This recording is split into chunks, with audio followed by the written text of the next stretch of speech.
Salut Marie, comblée de grâce, le Seigneur est avec vous.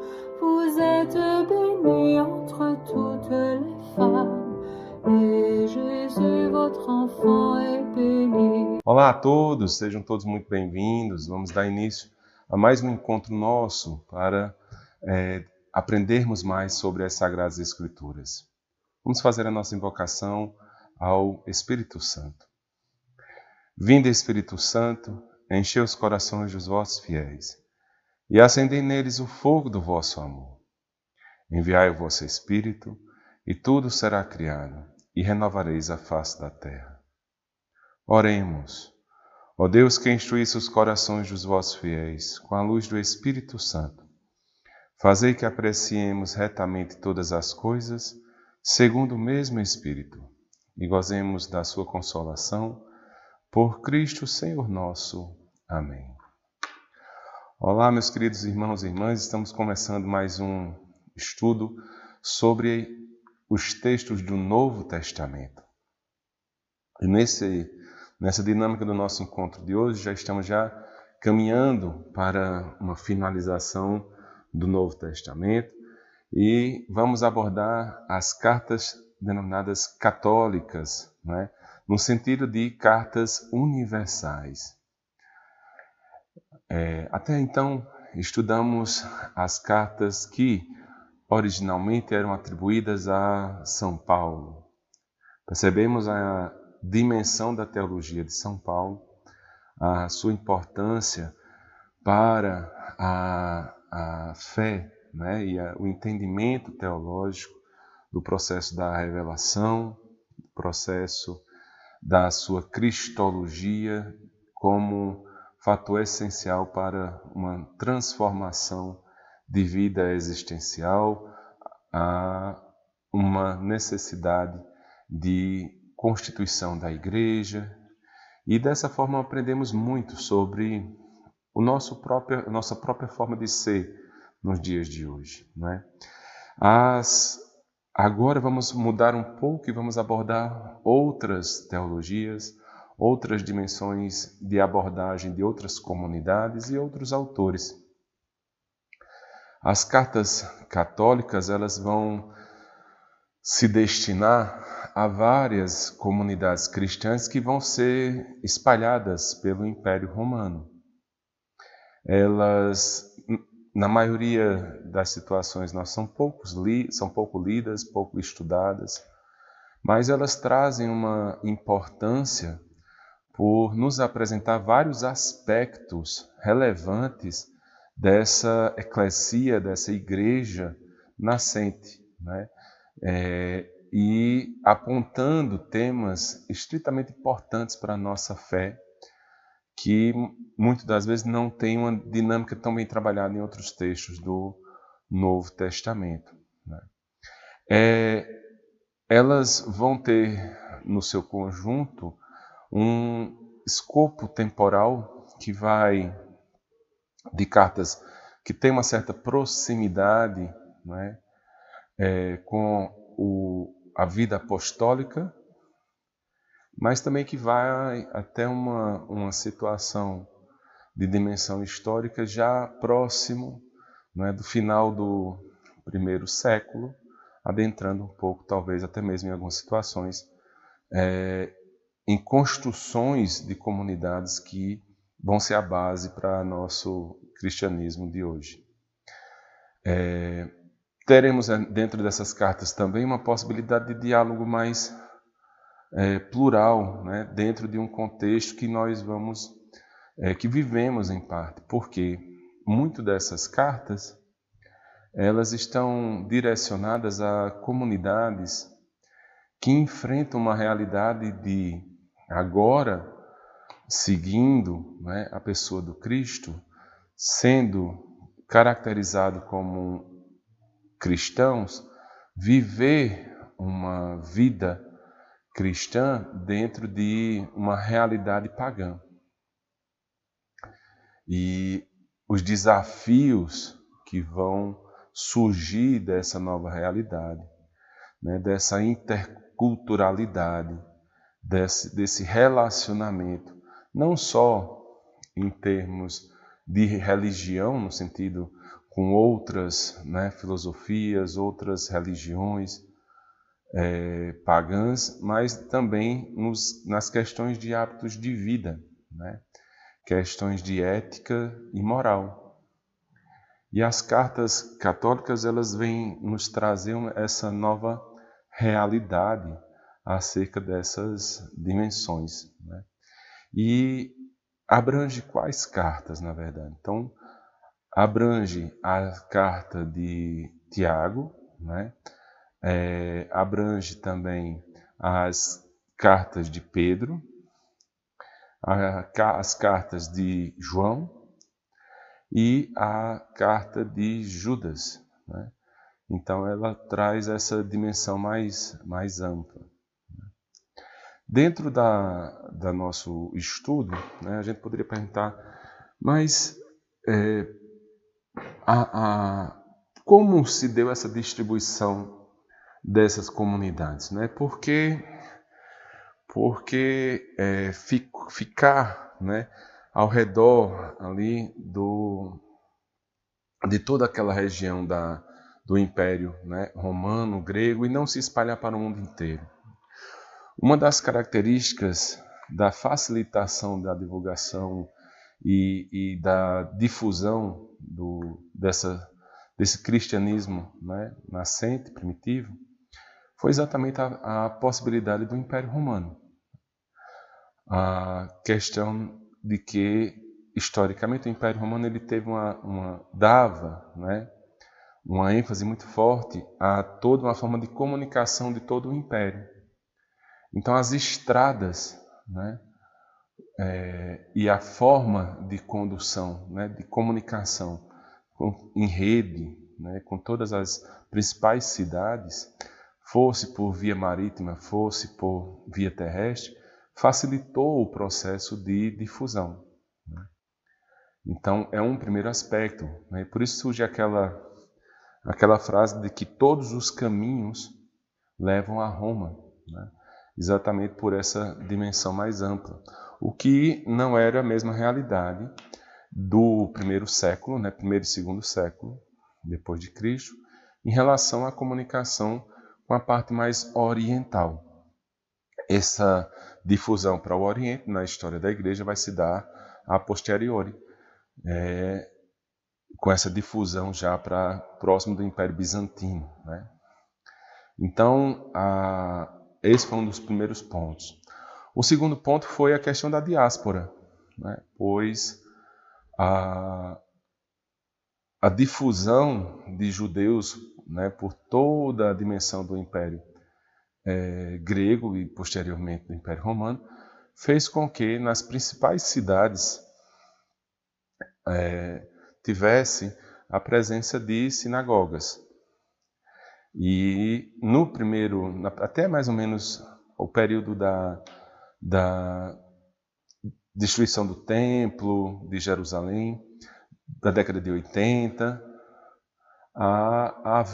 não havia uma separação estrita entre judeus, né, que seguiriam aí já uma dimensão mais do judaísmo, que teríamos uma representação nos dias de hoje, e do cristianismo, né, desse cristianismo nascente.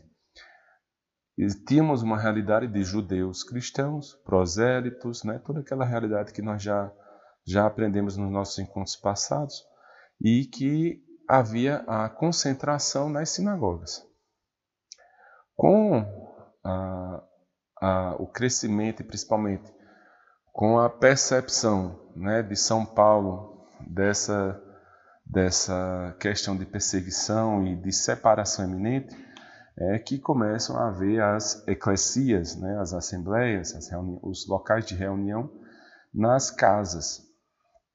Então, era um outro fator importante, foi essa difusão. Então, por isso facilitou também o processo do cristianismo nascente, né? E, por fim, a língua, né? Então, como havia, né, o latim era muito mais falado especificamente em Roma, né? Mas o restante do império tinha uma grande tendência a falar o grego, né? Porque ainda, mesmo os judeus, eles tinham tido eram participantes, né? Tinham tido um processo de aculturação e eram participantes de um judaísmo helenístico.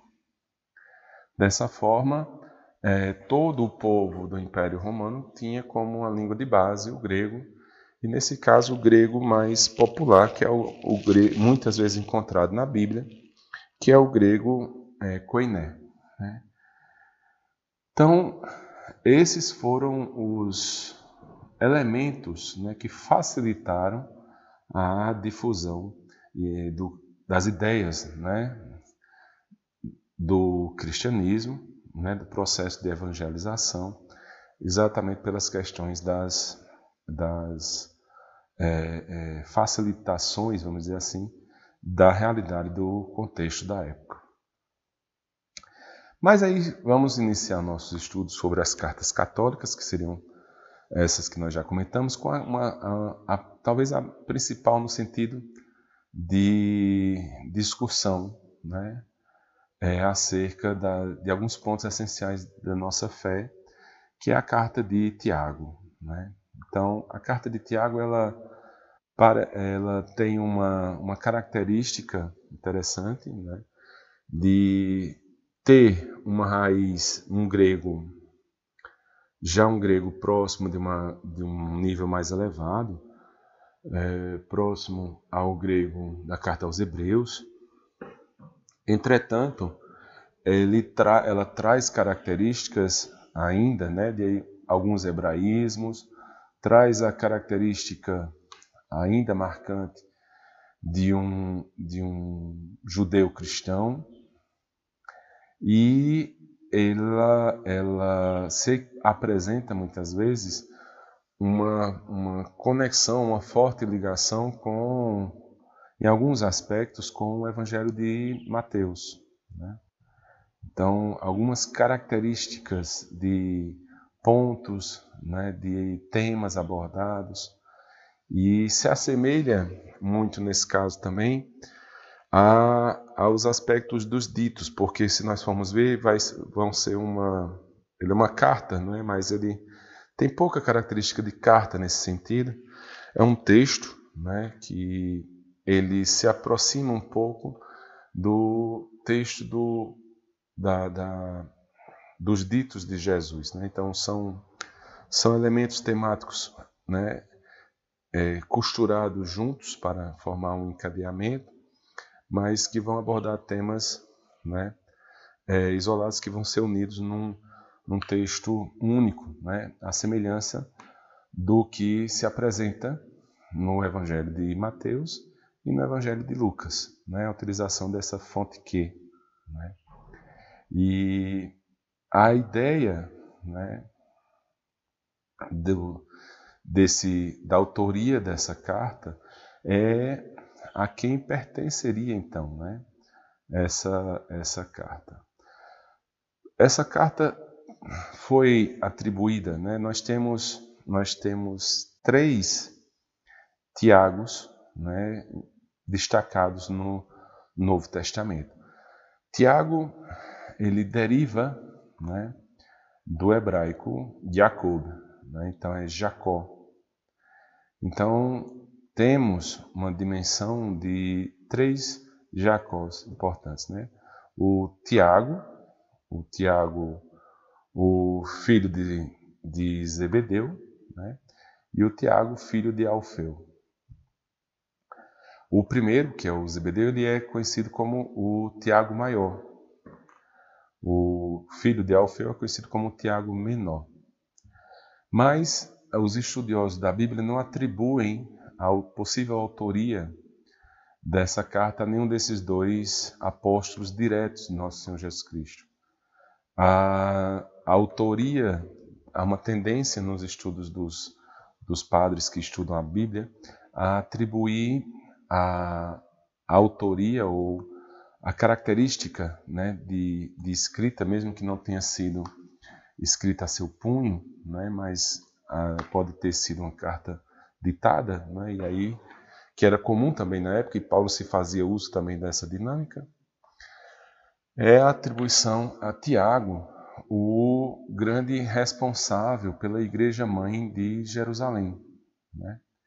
Que era filho de uma Maria também, mas não Nossa Senhora, e que tinha um certo grau de parentesco no sentido do Adelphos, né? Então, como a gente já abordou antes, pode ser uma pessoa próxima, né, a Jesus Cristo, desde a questão da sua vinda, da sua presença em Nazaré, né, e de toda essa questão de proximidade, né, parental com Jesus, seja necessariamente em termos de família, pode ser necessariamente também em termos loco-regionais. Né? Entretanto, esse Tiago, né, ele é possivelmente um dos autores dessa carta, né, o autor principal dessa carta, e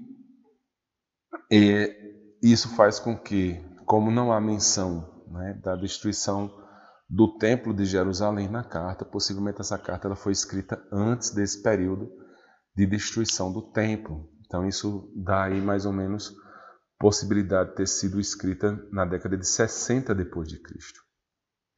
Então é uma carta ainda próxima dos apóstolos, né, e é bonito porque nós vamos ver a dimensão da teologia de Tiago muito próxima à realidade dos apóstolos, né?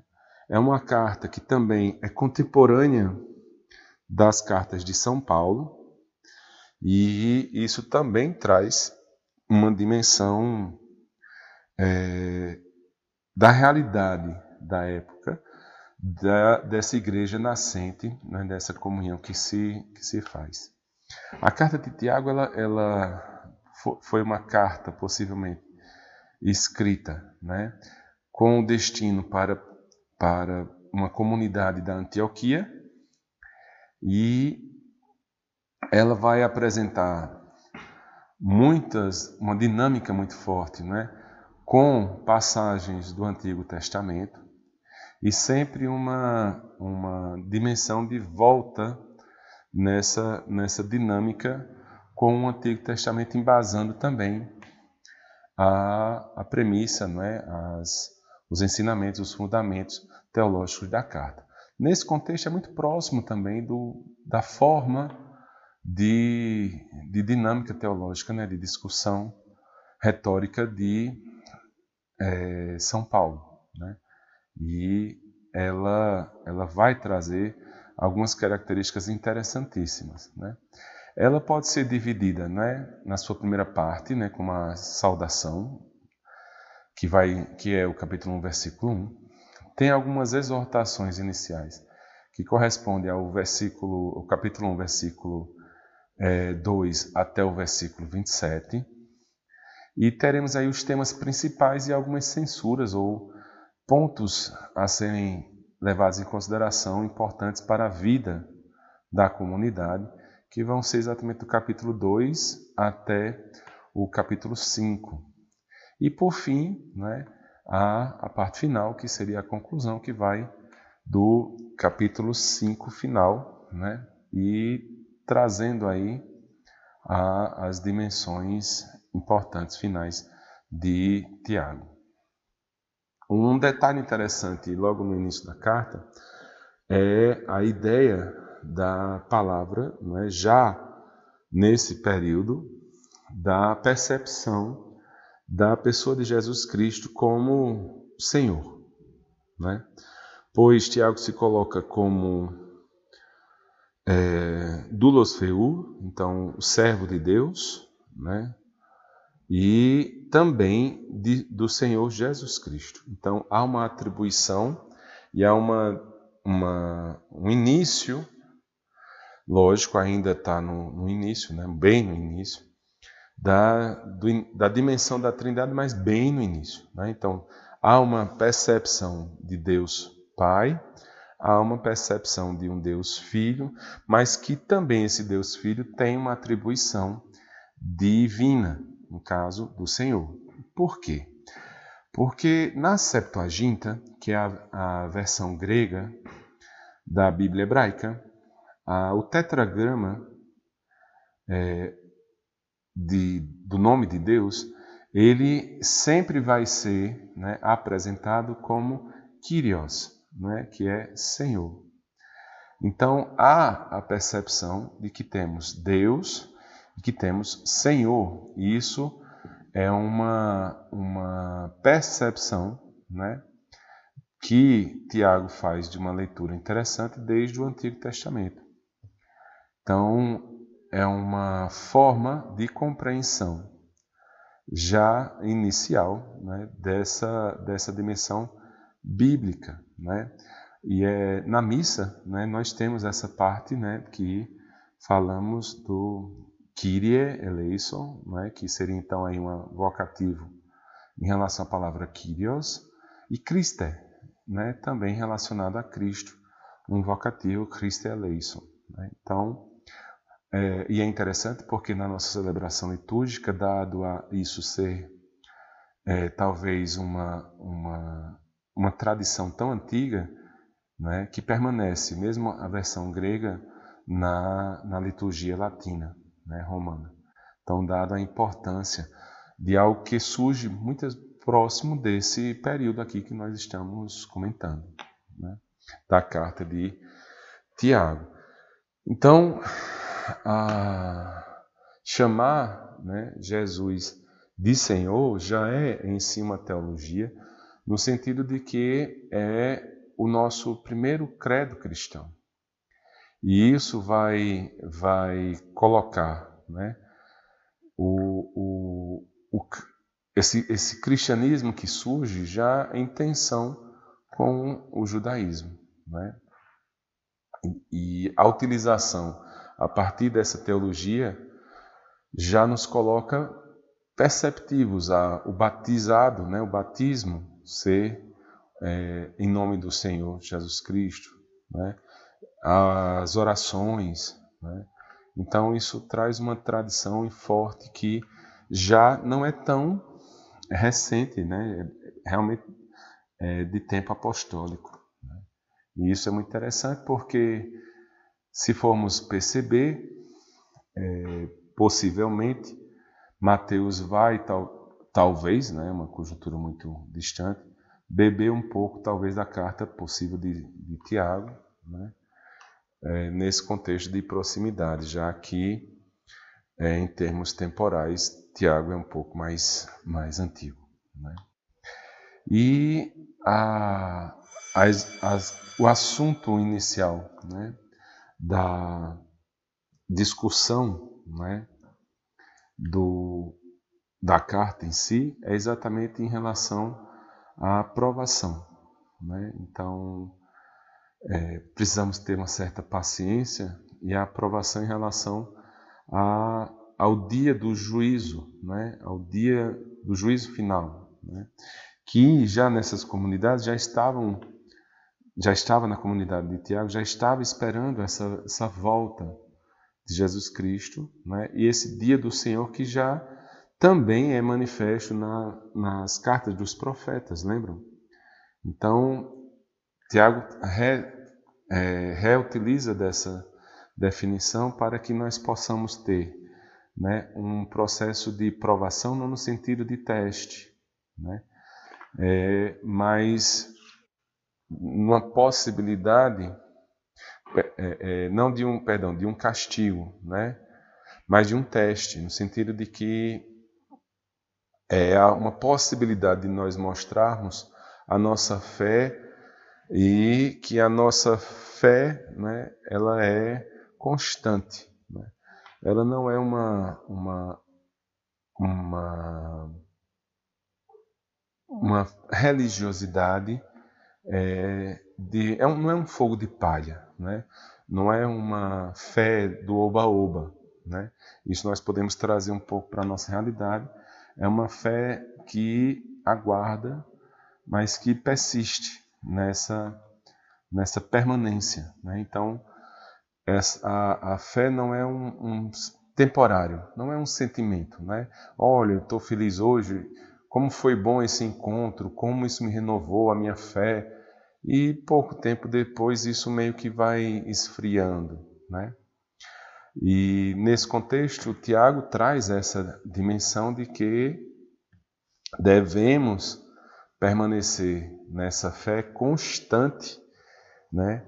E já denota, não é, que essa fé ela vai se manifestar de forma constante, porque ela vai ser uma forma de produzir obras. Então, a nossa fé constante em Jesus Cristo e na questão do juízo final, né, da salvação, nos coloca numa fé vivida, né, ou seja, e dessa forma nas obras de uma fé vivida na prática, né? E só dessa forma é que nós teremos, assim, uma fé plena e uma fé perfeita. Um detalhe que Tiago coloca, então, é que nós devemos ter, além disso, o conceito da sabedoria, né? E essa sabedoria, lembram? Ela é uma forma de colocarmos em prática uma vida vivida com juízo, né, em busca da justiça, né? Da justiça e da caridade. Dessa forma, a fé imputa em nós essa capacidade de sermos justos, né? E sendo justos, podemos ser justificados. Vivendo uma vida existencialmente justa é um caminho para a nossa justificação. Justificação aqui coloca uma tensão no sentido de sermos salvos, de vivermos, né, nessa vida futura em comunhão com Deus, né, eternamente.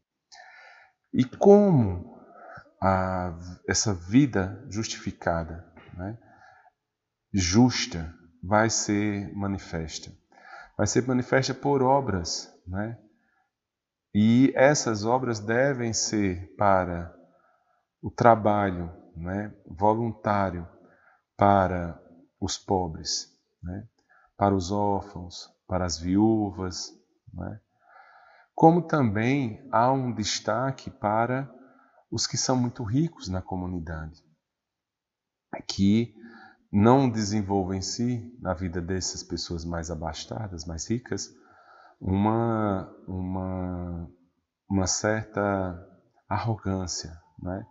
Não que o mal, o dinheiro seja mal, né? A riqueza seja má em si, mas a possibilidade, né, dessa busca constante da riqueza nos torne materialistas demais e nos afaste, né,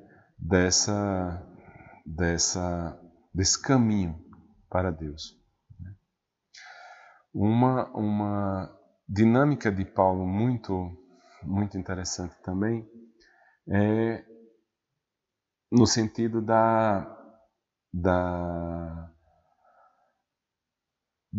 de usar com sabedoria, né? Ou seja, não só a vida existencial, as obras e os atos, mas também Tiago traz uma importância de sermos sensatos, né?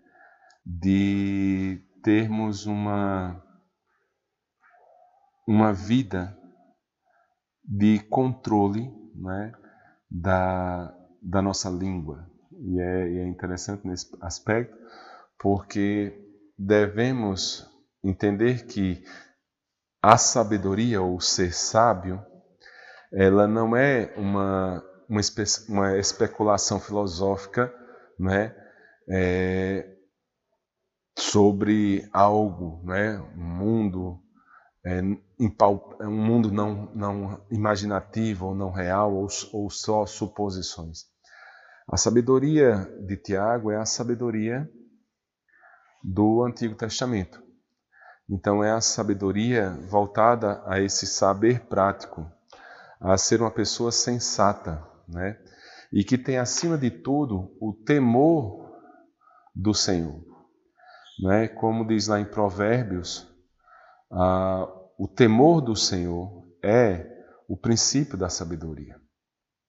Esse temor no sentido de que nos colocamos à vontade de Deus, né? E dessa forma possamos viver uma vida com justiça.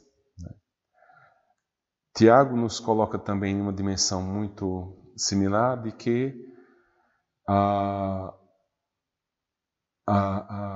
percepção, né, de que a fé começa pelo escutar, né, é o Shema Israel, né, lembram no Deuteronômio, né, então escuta, ó Israel, né, que a fé ela vem pelos ouvidos, né, ou seja, ela nos coloca, né, nessa dimensão de escutarmos Deus, né, como Shemuel, como Samuel, né. Então, aquele que escuta Deus. Mas não basta só termos a percepção dessa escuta e vivermos na dimensão da lei judaica, né? À semelhança de Paulo, né, Tiago também coloca de que a lei antiga ela é uma pedagogia, né? É um pedagogo. Vai nos aprimorando mais na dimensão da pertença ao reino de Deus e a Deus. Entretanto, quando da vinda, né, da plenitude da revelação de Deus na pessoa de Jesus Cristo, a lei ela assume a sua plenitude. E aí, nesse caso, é interessante destacarmos de que, às vezes, quando a gente coloca essa percepção, né, de lei, Tiago nos dá a dimensão de que Deus é Pai, né? Então, a expressão de Deus é Pai, presente na carta de Tiago, nos coloca nessa dimensão de paternidade, né? E isso foi um ensinamento de Jesus Cristo. E devemos perceber, né, que todo pai ele é em si confiável, né? Isso faz com que nós possamos ter fé em Deus, né? Confiar em Deus. E a dimensão de lei, né, passa a um teor jurídico, que era esse ponto que estava sendo também discutido nesse contexto temporal. E lei não traduz muito bem a palavra Torá, né? A Torá ela é instrução, seria mais adequado. Seriam regras, no sentido de como eu devo me portar, o que eu devo fazer. Mas não como um elemento jurídico, no sentido de que se eu não fizer isso, vou ser preso e tudo mais. Mas no sentido de que esse é o caminho a você se comportar. São as instruções que todo pai e toda mãe transmite para os seus filhos. Nenhum pai e nenhuma mãe coloca leis, né, que terão como ato final uma punição ferrenha, mas são formas e instruções baseadas no amor, no sentido de que o filho ou a filha possam aprender a serem e crescerem, né, numa vida ética, numa vida moral, né? Nesse contexto, Torá apresenta o seu significado mais adequado. É como a Septuaginta também traduz a palavra Torá como nomos, né? Que também é regra, né? Seria instrução também. Então, não devemos pensar, quando temos a palavra lei, né, no Novo Testamento, nessa dimensão de uma regra jurídica, mas sim de uma instrução, né? Uma orientação. E essa orientação que ela tem como premissa o amor de um pai, né? E quando nós vamos ainda nessa dimensão, Tiago coloca como a lei da liberdade, né? A lei régia, né? Ou seja, a lei do reino de Deus. Então, são as instruções para vivermos no aqui e agora já o reino de Deus, né? E isso faz com que tenhamos alguns elementos práticos, e Tiago coloca isso, né?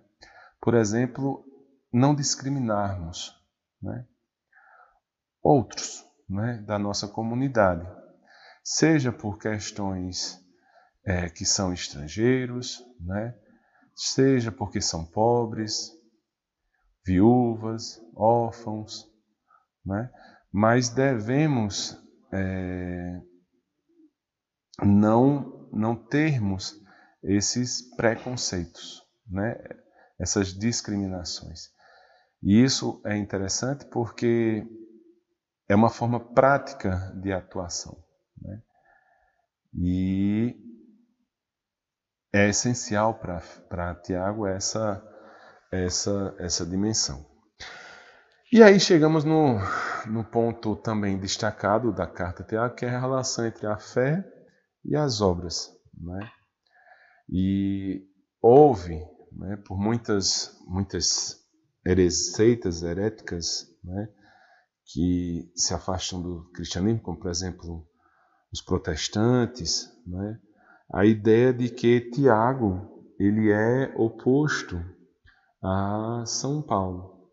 E na verdade isso não se concretiza, não é verdade essa divisão, essa separação, né?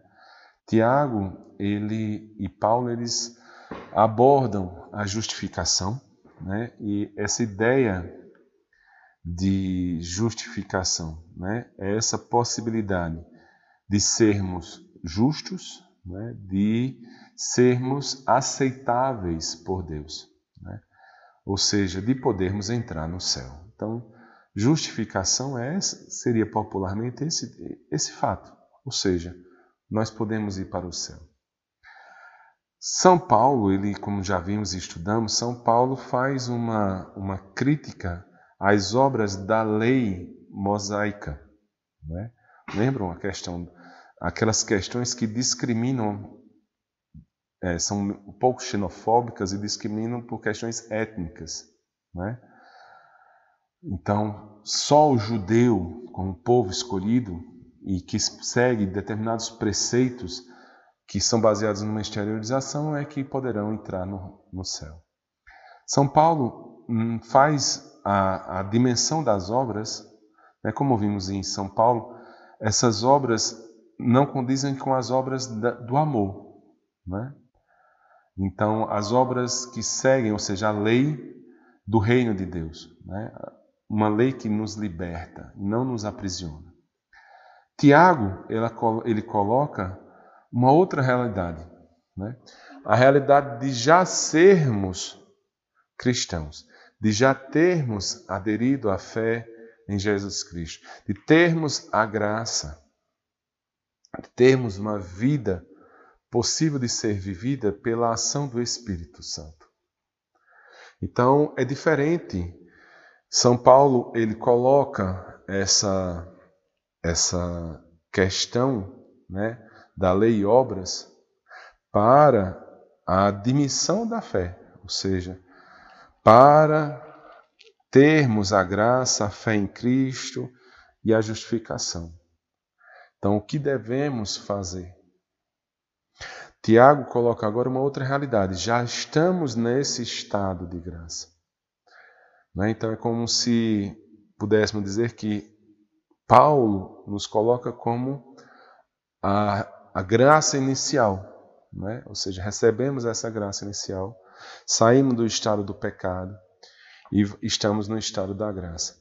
Tiago nos coloca de que, já estando nesse estado de graça, já tendo recebido e aderido a essa fé em Cristo, nós devemos ter cuidado, porque podemos ter aí uma graça, né? Uma graça, vamos dizer assim, a outra parte, a graça que continua, né? Ou seja, podemos perder essa graça, né? Se não realizarmos obras. Mais uma vez, essas obras que não discriminam, essas obras que são baseadas nessa lei do reino de Deus, né? A lei regis, ou seja, essas obras, né, que nos colocam como amigos de Deus. Então seriam obras da fé, né? Então essas obras da fé que é uma forma manifestada da fé em Jesus Cristo pela ação da graça do Espírito Santo. São as obras do amor fraterno, de fato. Então, São Paulo não se opõe a Tiago. Na verdade, eles se complementam, né? Precisamos adquirir a graça, precisamos ser batizados, ter a fé em Cristo. Saímos para um estado. A permanência nesse estado se faz pela manutenção de uma vida ética e moral cristã, seguindo os preceitos da lei do reino de Deus. Pois, segundo Tiago, se não fizermos isso, esse processo inicial poderá ser totalmente perdido. Então, a fé sem as obras é uma fé vazia, é uma fé morta. Não poderá nos colocar numa situação de justificação. E aí, mais uma vez, aparece o pai da fé, né? Pois aprendemos que devemos escutar a Deus, e Abraão fez isso. Mas não só escutou, como agiu.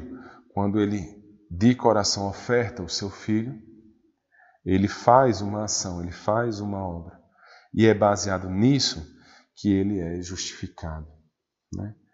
E assim esperamos, né, que essa discussão, por esse mau entendimento e mal leitura, por uma má orientação, né, que aconteceu com os protestantes, ou talvez até mesmo uma ideologização, né, uma ideologia, né, totalmente anti-eclesial, possa ter esclarecido um pouco mais a questão da nossa fé e tirado também essa questão dessa, né, situação que é comum em São Paulo, ou perdão, em São Tiago, né?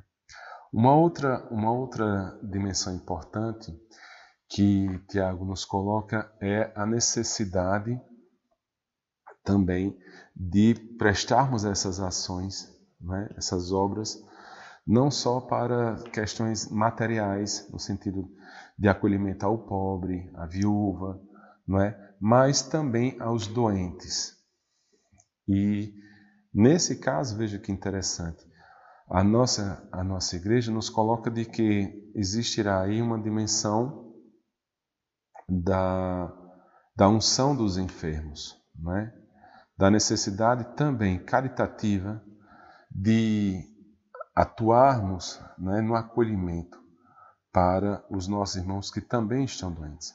Não só numa dimensão de que no Antigo Testamento ainda tinha a ideia, né, da doença como sendo um castigo, né, ou sendo fruto de um pecado, mas no sentido de que o processo de cura, né, que aí esse processo de cura, na verdade, é um processo de santificação, né, é um processo de termos aí uma salvação, né, sanar, né, ou seja, no sentido da salvação, deve ser ofertada aos nossos irmãos.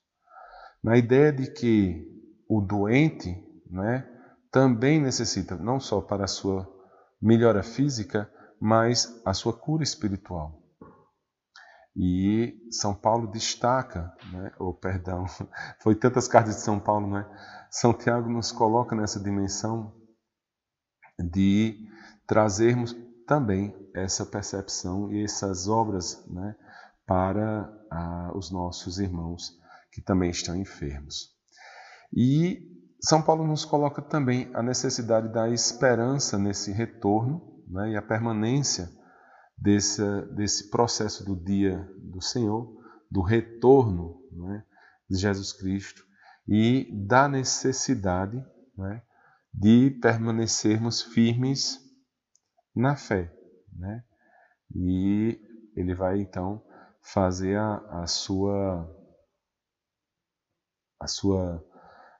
finalização no sentido de que devemos ter não a ideia que quando estamos Jó, não é, não da paciência de Jó, porque Jó não necessariamente era paciente, ele era persistente, né? Ele, uma palavra nos dias de hoje seria resiliente. Ele permanece, né, agindo com uma firmeza, né? Uma firmeza que se encontra, né, na fé em Cristo. Então essa é a ideia, né, da carta de Tiago em alguns pontos importantes, né? Então, Tiago é uma carta muito importante para nós. O conselho é uma carta mais curtinha, dá para a gente dar uma estudada mais adequada sobre ela.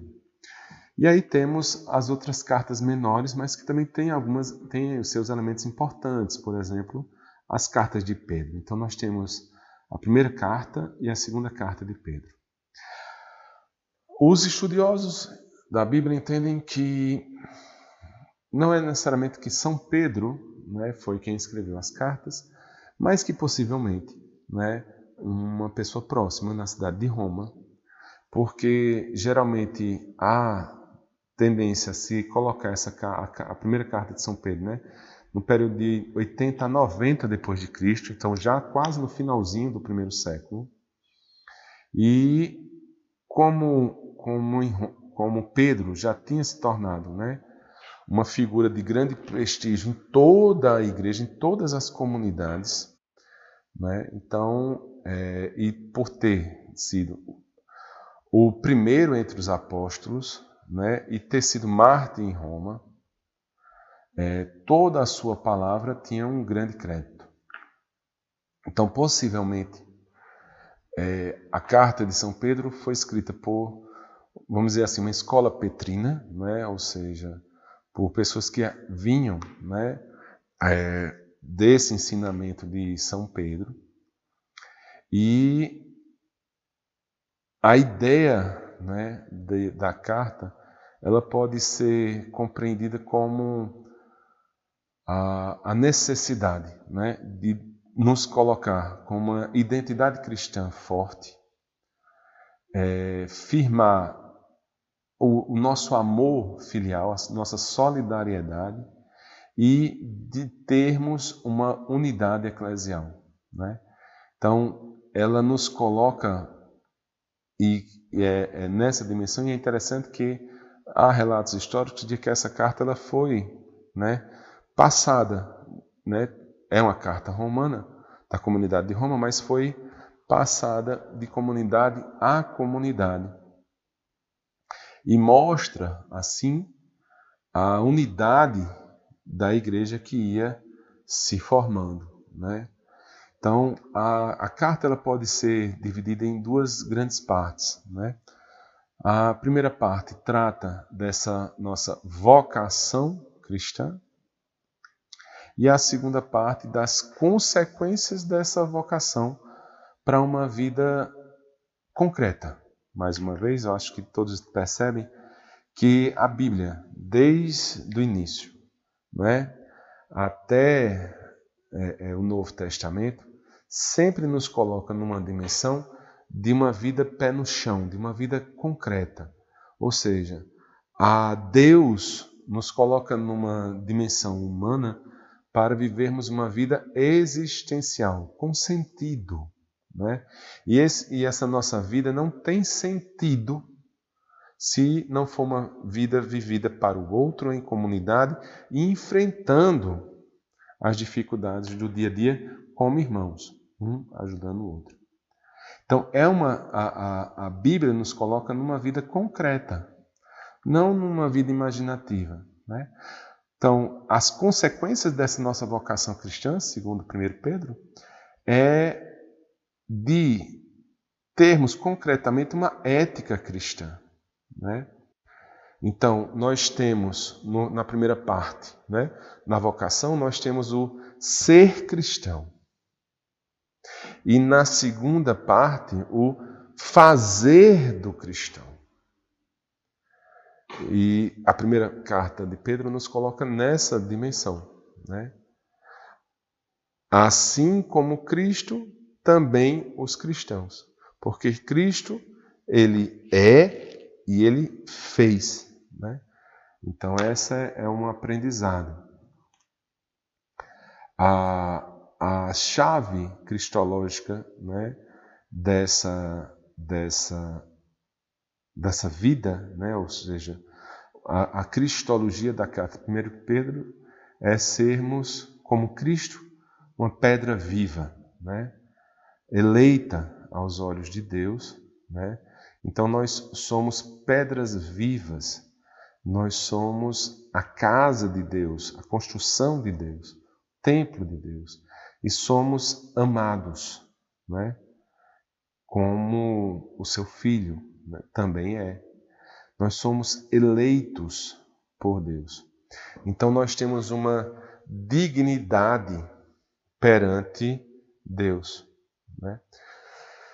Então nós temos a nossa dignidade diante de Deus nos coloca numa condição de rejeição das práticas das sociedades pagãs.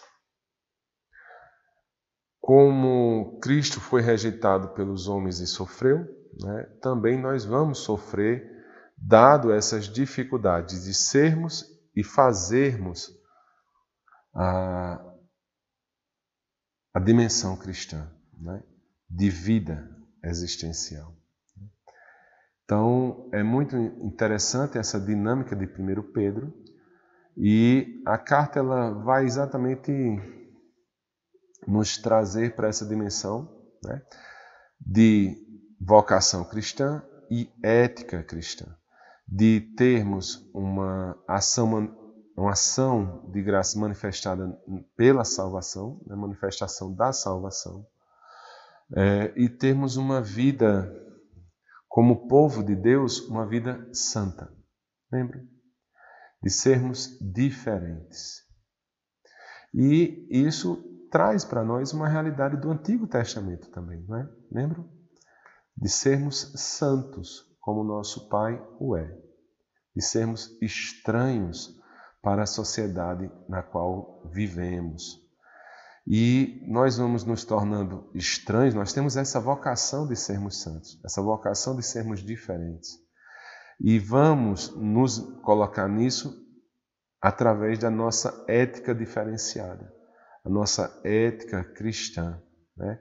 Dando testemunho cristão, testemunho da nossa fé, mas testemunho também das nossas obras, ou seja, é um testemunho comunitário cristão dentro dessa sociedade. E nessa realidade, Pedro nos alerta para essa importância, né, de sermos esse povo santo, né, diferente, que vive a sua santidade através de obras comunitárias, de obras de ação verdadeiras, de um agir diferente, né, diferente do mundo, né? E a carta de São Pedro ela traz essa dimensão muito importante, né? Essa ética cristã é em tudo, né? É uma ética cristã com relação a deveres civis do Estado, deveres domésticos, entre os casais, né? A necessidade disso, então, a esposa sendo verdadeiramente esposa, o marido sendo verdadeiramente marido, né? Os nossos deveres, né, para com os nossos irmãos, né, os órfãos, os idosos, enfim, com toda essa nossa dimensão ética cristã, né? E a segunda carta, né, de São Pedro, ela vai nos trazer, né, uma continuidade, né, de pontos que são importantes, né, para nós, como por exemplo, de permanecermos guardando o valor da verdade transmitida na igreja. Ela adverte, né, com relação a falsos mestres e doutrinadores, né, e ela nos exorta também, já no período aqui, com relação à demora da volta de Cristo e do juízo de Deus. Porque as comunidades, elas tinham uma esperança do retorno rápido, né, de Jesus Cristo. E nesse caso, Pedro nos coloca na sua segunda carta, a ideia de permanecermos na fé, né, de não nos desanimarmos nesse retorno prolongado, mas acima de tudo também no perigo dos falsos mestres, né? E Pedro traz essa dimensão que muitas vezes vivenciamos nos dias de hoje, não é? É uma carta que poderíamos trazer para muitas das nossas realidades, como vimos no encontro passado, né? Para que possamos, ela nos coloca na necessidade de mantermos a autoridade apostólica, os ensinamentos que vêm dos apóstolos, e não trocarmos esses ensinamentos por falsas doutrinas, né? Principalmente com relação ao magistério da igreja, né? Com relação à dinâmica da igreja, né? Ela nos coloca nessa importância, né? A entendermos a necessidade dessa organização da nossa própria igreja. Há um detalhe interessante que Pedro, ele já nessa segunda carta, ele já vai nos apresentando, né, essa alusão, né, é uma carta diferente de Pedro I, porque Pedro I, a primeira carta de Pedro, ele faz muita alusão ao Antigo Testamento. Nessa segunda carta de Pedro não tem tanta alusão, mas ele já começa não tem destaque ao Antigo Testamento, mas ele tem preferências já por temas mais helenísticos, né? Ele nos traz para uma importância, principalmente de desenvolvermos, né, algo que posteriormente seria desenvolvido na história da igreja, que é a ortodoxia, né? Então essa ortodoxia é essa correta, né, forma de estudarmos e vivermos a nossa fé, né? E a segunda carta de Pedro, ela tem um dado interessante, né, porque ela nos traz para uma realidade de um gênero, né, que seria considerado como um testemunho espiritual, né? Ou seja, um gênero que nos traz a darmos, né, testemunho dessa vida vivida no Espírito, né? Então, é uma carta também curta, mas que traz muitos pontos importantes da nossa fé, né? Temos também a carta, né, de Judas, né? A carta de Judas, e Judas também é um nome comum no Novo Testamento, né? É uma carta que Judas vem de Yehudá, que significa Judá, que significa judeu, né? É talvez uma das cartas menos conhecidas, né? Não tem nada a ver com o Judas Iscariotes. Então, ela é menos conhecida, nossa, né? Mas ela traz alguns pontos, né, principalmente com relação à ideia de combater as aberrações dos falsos profetas, né, principalmente também relacionada a esses judeus cristãos que dão falsos ensinamentos, né? Então, ele coloca dentro de uma dimensão, né, importante, dentro de uma realidade de judeus cristãos apocalípticos, né, que vão se localizar mais ou menos na Síria, né, na região da Síria, que seria mais ou menos, ou na Ásia Menor, que seria mais ou menos por aí, pela Turquia hoje em dia, mas que nos traz para a necessidade de permanecermos e lutarmos contra essas falsas doutrinas, né? O autor, ele que se atribui à carta, né, é exatamente o Judas chamado irmão de Tiago, né? Então, quem é esse Judas? É aquele Judas que está em Marcos 6:3, né? Onde vão aparecer Tiago e Judas entre aqueles que vão constituir aqueles aparentados, né, de Jesus. A tradição mais comum supõe que seja esse Judas pode ser, né, um da lista dos apóstolos, que é também identificado como o Tadeu, né? Hoje em dia o Judas Tadeu, né?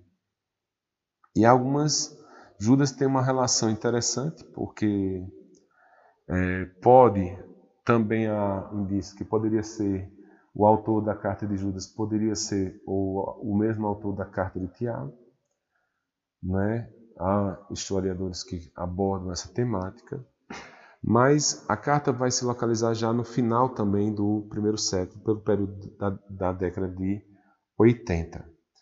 Há um estudo interessante e fazemos uma comparação entre o Judas e a segunda carta de Pedro, né, em relação a algumas semelhanças e algumas diferenças, né? Então, o principal ponto, né,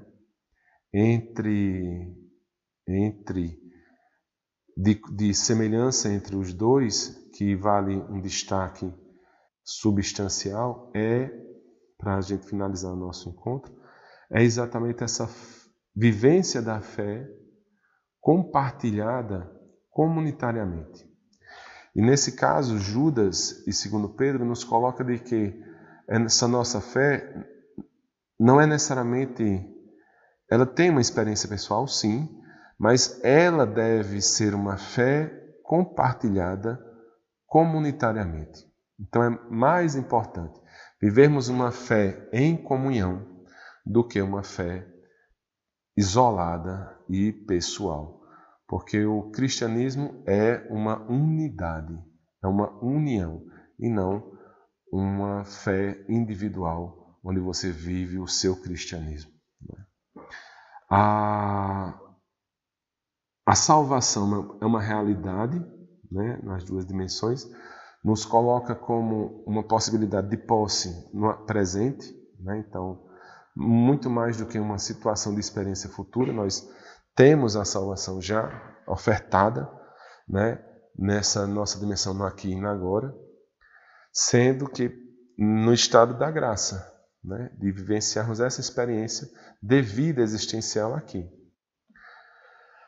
Há um destaque importante também para os elementos da transmissão da fé e lembrar, né, sempre de que quem nos salva é Deus na ação de amor do seu Filho, Jesus Cristo, né?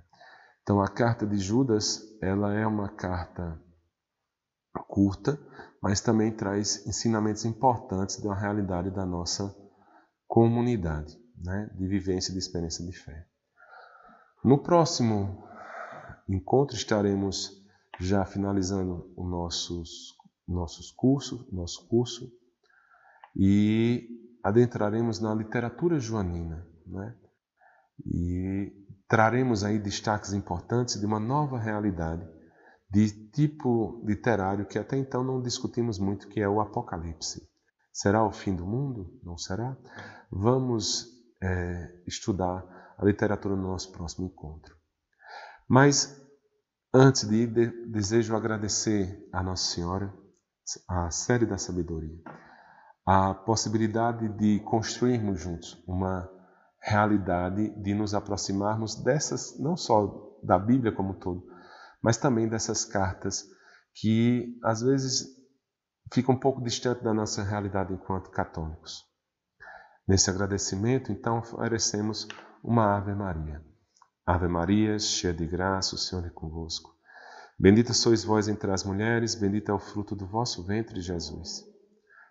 Santa Maria, Mãe de Deus, rogai por nós, pecadores, agora e na hora de nossa morte. Amém. Maria, sede da sabedoria, rogai por nós. Sainte Marie, Mère de Dieu, priez pour nous, pauvres pécheurs,